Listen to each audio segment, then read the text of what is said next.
ஸ்தோத்திரம். நான் இந்த திண்டுக்கலுக்கு வந்து 2 வருஷம் ஆயிடுச்சு. ஒரு நல்ல சபையாக வேணும் அப்படின்னு சொல்லிட்டு நானும் வீட்டுக்காரமாக ஜெபம் பண்ணோம். அப்போ ஃபஸ்ட்டு வந்து பாஸ்டர் தான் எங்களுக்கு அறிமுகமானார். பாஸ்டர் அறிமுகம்னா ரொம்ப சின்ன வயசாக இருக்கார் அப்படின்னு சொல்லிட்டு எங்களுக்கு கொஞ்சம் டவுட்டாக இருந்துச்சு. இருந்தாலும் ஜெபம் பண்ணோம்.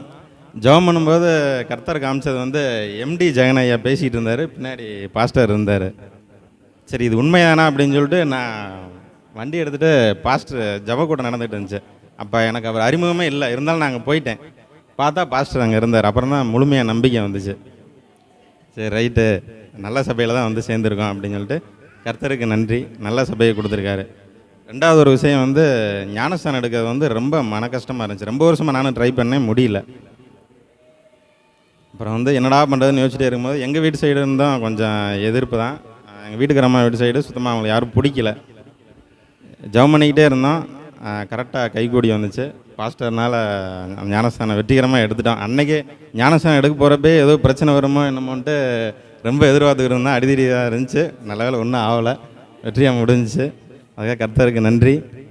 மூணாவது வந்து மிகப்பெரிய விஷயம், அது என்னையும் மீறி நடந்தது தான். அது வந்து என்னன்னு சொல்கிறது, வீடு ஒன்று புதுசாக திண்டுக்கல்லில் வாங்கலாம்னு சொல்லிட்டு ட்ரை பண்ணோம்.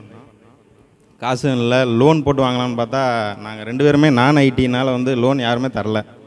2-3 பேங்க் அலைஞ்சோம், யாருமே கொடுக்கல. ரெண்டாவது வந்து வாண்டடாக ஒருத்தர் வந்து லோன் வாங்கி தரேன் அப்படின்னு சொல்லிட்டு வந்தார்.